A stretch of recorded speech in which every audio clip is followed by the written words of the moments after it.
भैया, हम दीपक गुप्ता राम जन्मभूमि के उपलक्ष्य में रउआ सबके सामने प्रभु श्री राम के एगो सोहर गावत तानी। अगर अच्छा लगी तो लाइक, शेयर, कमेंट और सब्सक्राइब करल हमार चैनल के मत भूलम जा।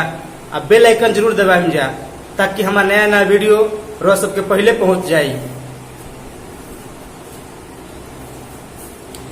कहवा में जन्मे श्री राम तो कहवा कन्हैया जी जन्मे हो। कहवा में जन्मे श्री राम तो कहवा कन्हैया जी जन्मे हो।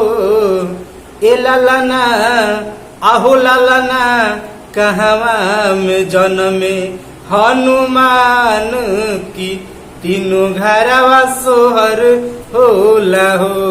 ए लालना कहवा में जन्मे हनुमान की तीनों घरवा सोहर होला हो। अयोध्या में जन्मे श्री राम की मथुरा में कन्हैया जी जन्मे हो।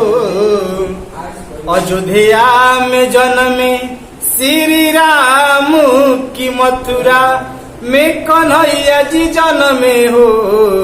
ए लालना आहो लालना पर्वत पे जन्मे हनुमान की तीनों घरवा सोहर होला हो। ए लालना पर्वत पे जन्मे हनुमान की तीनों घरवा सोहर होला हो।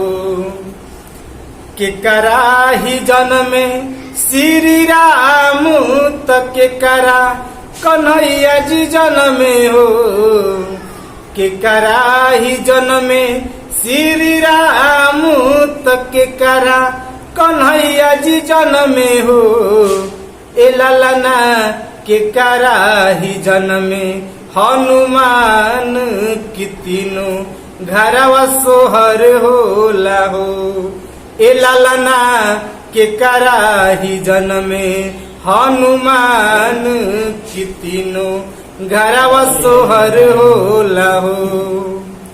कौशल्या के जन्मे श्री राम की देवकी के कन्हैया जी जन्मे हो। कौशल्या के जन्मे श्री रामचंद्र देवकी के कन्हैया जी जन्मे हो। ए लालना पर्वत पे जन्मे हनुमान की तीनों घरवा सोहर होला हो। ए लालना पर्वत पे जन्मे हनुमान की तीनों घरवा सोहर होला हो।